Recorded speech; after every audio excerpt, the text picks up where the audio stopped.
getting good. It's getting good around these parts. So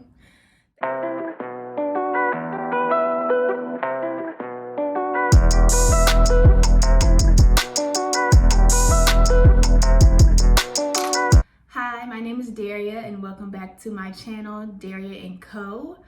First, let me reintroduce myself back to my channel because it has been a hot, steaming minute since I have recorded for Daria&Co. And a lot has happened since the last time I recorded. The last time I recorded, I was 1/3 of the way through my preclinical years in medical school. Now I am over 2/3 of the way done with my preclinical years, and it has certainly been a journey. So for an update, like I said, as of today, I am almost done with my preclinical career. And can we just get a round of applause for that? Because what? Time got its cape on, it's zooming through the air, it's flying. I feel like I just started med school. I feel like I just got my white coat, and here it is, October, and I'm almost done with all of my blocks before I go to clinicals. So I'm really happy about that. I'm surprised that this has happened so fast, but I also know that I've learned an extreme amount of information, and I feel like I'm ready to move on to the next part of this journey. I'll talk more about that later, but yeah. Let's talk about where I was in January of this year. So when I recorded my last video, we were starting our CPR block, which consists of cardiology, pulmonology, and renal, aka CPR. Not in that order. So we started off with pulmonology first, then went to cardiology, and then renal. And so all three of those mini blocks culminated into a big 12-week block that we call CPR. And that was before we headed into our GI liver block, which was at the end of that spring semester. CPR, those 12 weeks, was hands down the hardest semester of my life. In comparison to the previous blocks, which was foundations and I3, which is bugs and drugs and immunology, I definitely had to shift the way that I studied and the way that I learned these topics. The first part of the block was pulmonology, and that was a lot of physics. Anybody who knows me knows that me and physics are not besties. We do not get along like that. I just feel like I have many thoughts on physics, and not one of them is really good. But lungs, pulmonology, I think is a very interesting subject, but not as intuitive as I thought it would be. I thought, I literally breathe for a living, I could work through this. I can be on the exam, but I'm inhaling, I'm exhaling. What is happening right now? And it's just like physics part of it was like, girl, not that easy. You don't get off that easy. So that was a little bit of a transition. Cardiology was better. I thought cardio was a little bit more interesting than lungs. I thought the cases were more intuitive. I thought the cases were more interesting. Again, not the easiest subject, but it was manageable, and it was very cool to learn. So we did a little bit better with cardiology. Now, at this point, I'm just like, I'm studying a lot. I'm putting in the work. I'm putting in the effort, and I'm passing, and by all means, I am happy to be passing in medical school. I am happy to be passing. But I was also like, I'm just doing too much work to just be passing.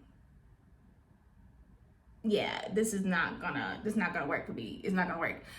At my school, we have these coaching sessions where we meet with our coaches and talk about how we feel, how we think we are progressing. And in one of these sessions, they asked me, how did I think CPR was going, and how did I think medical school as a whole was going? And I was very honest. I said, look, I'm someone who is happy that I'm here and I'm able to pass, because that's a feat in itself. I feel like I have to take my wins where I can take my wins and count my blessings. But I also told them that I had personal goals where I just wanted to do better, because I knew that I could do better. And I knew that the work that I was putting in it just wasn't adding up to the results that I thought I should be getting. So they were like, well, did you think about, getting a tutor? I was like, yeah, I thought about it. And I was dragging my feet on it, not because I didn't want to tutor, but because I was like, my study methods have been allowing me to pass, and I've been doing this for over a semester now. So is this really a good time to switch things up? But it really just came to a point I was like, well, either I switch it up now or I switch it up never, because once the semester is done, I only have one semester left, and then that's the end of my preclinical career. So now it's now or never. So I finally was like, okay, well, let me just go ahead and get the tutor. And that's what I did. I got Miss Learning Specialist on the phone and said, look, ma'am, I'm putting in all this work and I just need a little help, because I just feel like I should be doing better than this. I should be doing better than just passing and with all this effort that I'm putting in. She was like, okay, well, let's get you a tutor. I said, give me what you got. Give me what you got and let's see what we can do. So I signed up with a tutor. He's a 4th year at this time. Literally, he's making his way out of here. He's making his way to prepare for the match. And I'm just grateful, because I said, look, I want to be where you are one day, okay? So between the end of CPR, which was renal, and GI liver, I met with him about maybe twice, maybe 3 times. And what I learned most was how to parse out the most important information from our lectures, because like I said, it was very different from how we learned I3 and how I learned foundations. This one was very physiology based. And I was like, I understand the major concepts. Clearly, I understand the major concepts. I'm passing. But the little details are what's getting me. And those are the points that I'm losing. So he was really able to show me that with his clinical knowledge that he had from being on the wards and stuff, how, looking back, he was able to pick out what he felt was most important from the lectures. And that kind of trained me how to grasp at like the important concepts first, and then parse it down and add the little small details later on, which helped me be a better test taker. And so with renal, with GI and liver, I continuously saw growth in my scores, and I felt like I was working smarter, not harder. And I was like, finally a breakthrough, because I have been killing myself to just do okay. And I was tired of that. I was extremely tired of that. I want to be very transparent that it's not about being a gunner for me. That's not at all what my goal was. I was uncomfortable with the fact that I was putting in so much work to the point where I was feeling very burnt out, because we were on Zoom for the first, I think, month of CPR block, because COVID had spun the block on us and was back with a vengeance. So between being on Zoom, me feeling like I was putting in so many hours and getting bare minimum results, I was just personally not happy with that. And I wasn't comfortable with the spot that I was in, because I was like, I cannot continue on this path without being burnt out by the time clinicals happen. And I just was like, I don't want to set myself up for failure, so I need correction now. I need to do something now. Instead of trying to approach physiology as this happens, this happens, this happens, that's very mechanical, but putting it into the concept of this patient presents this way, and this is the input-output system of the kidneys, then what can I expect? And I was like, okay, well, that makes complete sense. Like, why didn't I do that? And that's because I just didn't have that experience. I haven't been on wards yet. So it was really great to have like that approach to it. And I feel like that's kind of what helped me turn things around. Well, not turn things around. I feel like that's what really helped me like be a better student and a better test taker, and really just be better at understanding physiology of the body. Aside from the tutor, my friend was also making like lecture trackers. And I was like, lecture trackers? Like, I already know what I haven't watched, but you know, why not? So I started using these lecture trackers, and I really feel like I did a 180. Like, things just, the sky cleared up. The birds began to chirp. The sun came out. And I was just like, now why haven't I been using these all along? Because it's not just telling me what I need to know, but I could put in additional resources that I might want to check out outside of the lecture material. I could literally track the difference between what I've learned in the first review of the content versus the second review of the content. And that really helped me pinpoint where my weaknesses were. And it literally just, it made the world of difference in how I was studying and how I prepared for tests. The end of May comes around, June, summer's here. And I remember after that first week, I was like, so I really don't have nothing to do? Like, y'all really not finna call me up for nothing? And I was like, oh my gosh, like I finished my first year of medical school. Like, what? Girl, come on now. And so I'm looking at my calendar, just making sure, like, you sure you turned this in? Like, you getting a grade for this? And it hit me. I was like, yeah, girl, it's time to enjoy your summer. So I went home for a little bit, spent some time with family, and then came back to DC, went on a little girl's trip to Europe for 4 days. That was amazing. So I was able to travel, which was great because this is truly the last summer of my adult life. Anything after that will be a paid vacation at this point because I won't get another summer off. So I was really happy to be able to go home. I was happy to be able to travel. And then I came back, I chilled for like a week or two, and then I started my summer program. So I participated in the DC HAP program, which stands for DC Health and Academic Program here at GW. I was one of 4 amazing mentors, and we worked with 17 rising seniors in high schools who were all from the DMV and of a minority background and who expressed an interest in medicine. So we were there just, like, this is our experience. This is how we got into medicine. We hosted a lot of lectures from different professions like nursing. We had doctors. We had public health workers.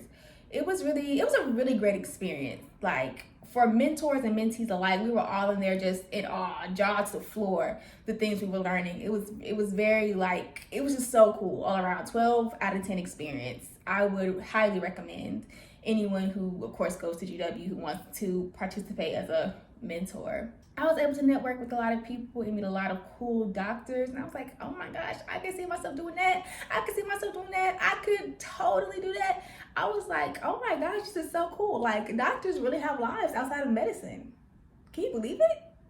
Can you really believe it? I love that. And I feel like that just reinforced it for me throughout the program. It was to the point where I was like, is the program even for them? Because I'm learning so much. It's feeling like the program is for me.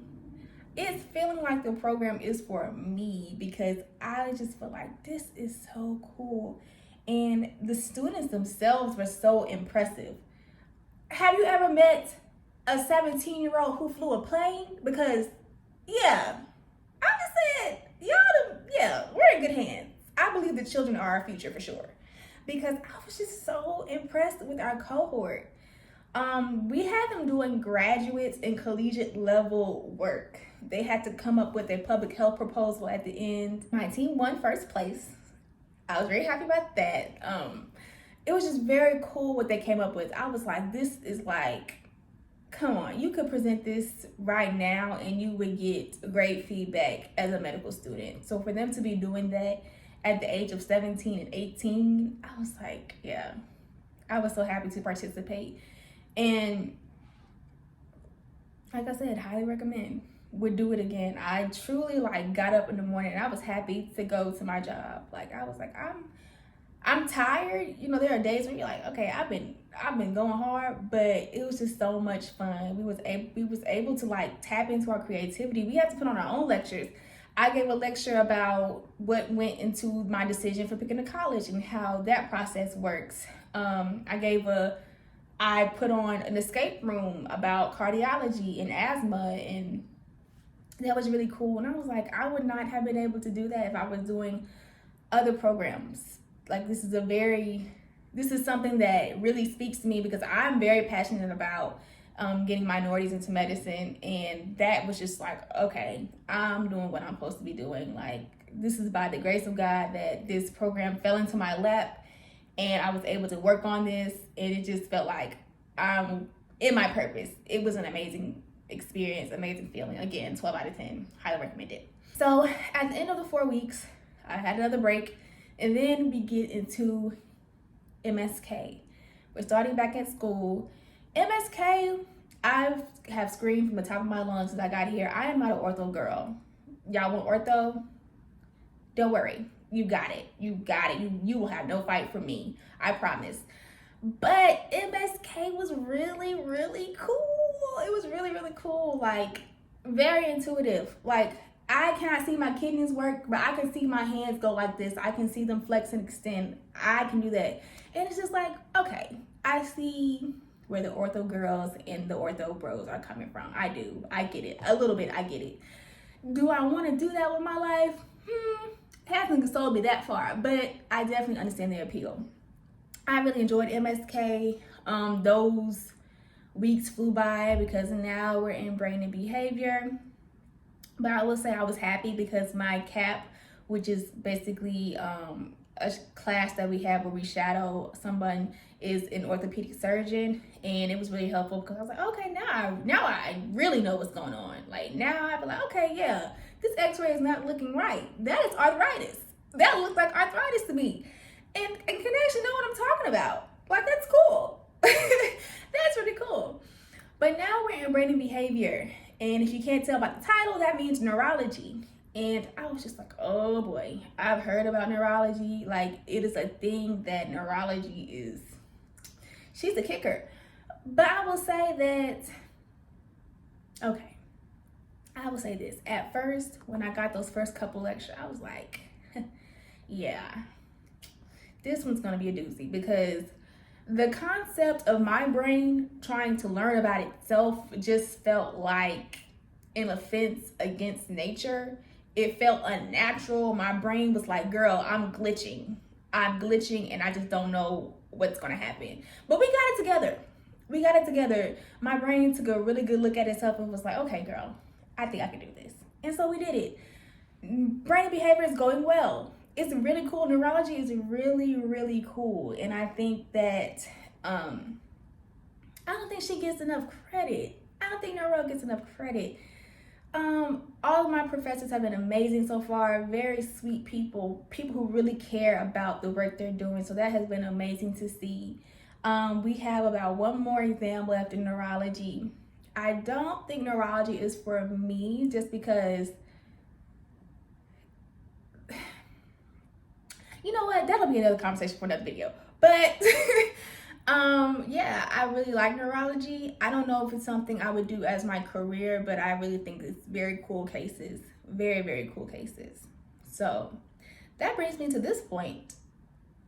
We have about one exam left in neurology, and we're going to our last block, which is repro endo. And that is our last part of preclinicals. Like I said, time is flying. Time is flying.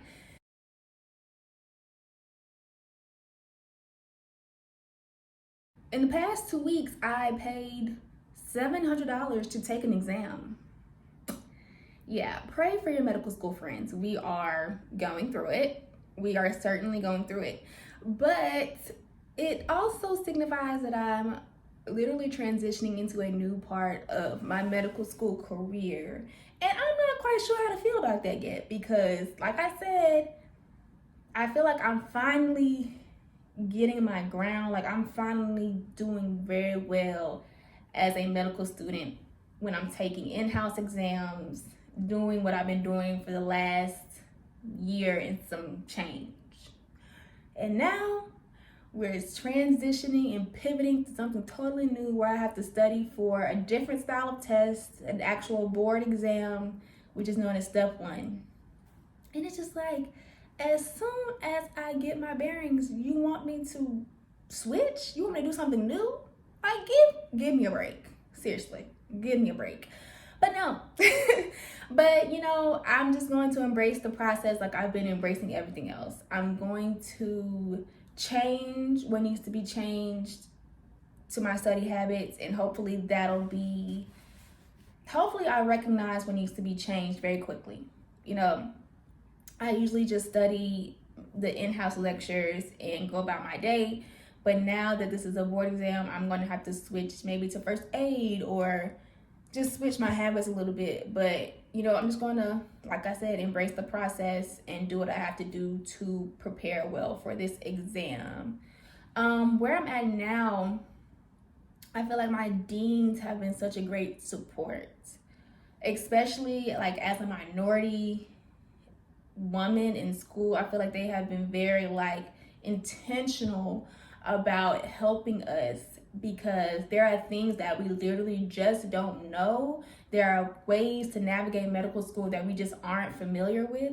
And they're just like, hey, you know, this is how you can do this is how you can do that, and literally this is how you work smarter, not harder. I'm very appreciative of that, because like they are literally taking us up under their wings and being like, let me help you. And I'm just like, take the wheel, I don't want the wheel, take control, because I will take as much help and assistance as I can get, especially from people who have been in this game for a long time and know what they're doing and know how to help students succeed. After step 1, we will be going directly into clinicals, basically.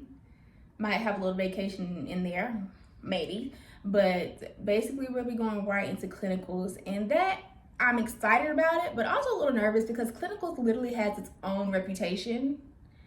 It has its own reputation. I'll leave that there. It's different for everybody, but I'm really excited to actually be like really talking to patients in like a actual formal role. But I'm also a little nervous about it, because it's just like, yeah, I really have to like be that point of contact for someone. Like, I've always dreamt of this moment, but it's like now that it's about to be real, like, wow, girl, you really got that white coat on, for real. And I'm just like, oh, I really do, huh? We'll see. I'm just taking every day by day, grace with every day. Just a little points to leave off with is, I've just been so happy that I've been able to have the experience I've had in medical school. Like, I'm genuinely happy, and not everybody can say that. So I'm glad that I'm someone who can say that. I'm enjoying my time in medical school. I'm excited for what is to come.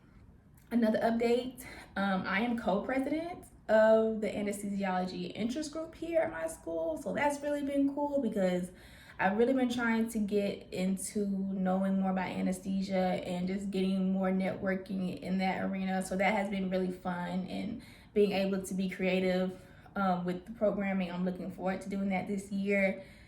Like I said, just growing as a student and literally being a better student, it just showed me that once I set my goals and really work towards them, I can really do that in this capacity, and that has been really great. Lastly, like I said, you know, of course it's natural to be a little nervous with where things are going, because, you know, I've never taken step 1 before. I've never did clinicals before. But it's really exciting to know that, like, my time is coming. I'm really about to be a doctor in the next couple years. And the way time has flown by, I can only imagine how time is going to continue to fly. And I'm so excited. I'm really like happy. It really makes me happy. I really feel like things that have been happening for me lately just really confirm that I'm doing what is part of my purpose in life. That can sound a bit cliche, but it's true. It's just a feeling that I have. And I've been working really hard, but I already know, anybody who knows me knows I praise God on this channel, okay? So I've been working very hard, but a large majority of everything that has happened for me and has worked for me has been through grace as well, because that's just how things work over here for me, okay? If you don't know, now you know, okay? But that's all I have to say about that. Stay tuned for more updates, because it's getting good. It's getting good around these parts. So thank you for tuning in, and I hope to see you soon.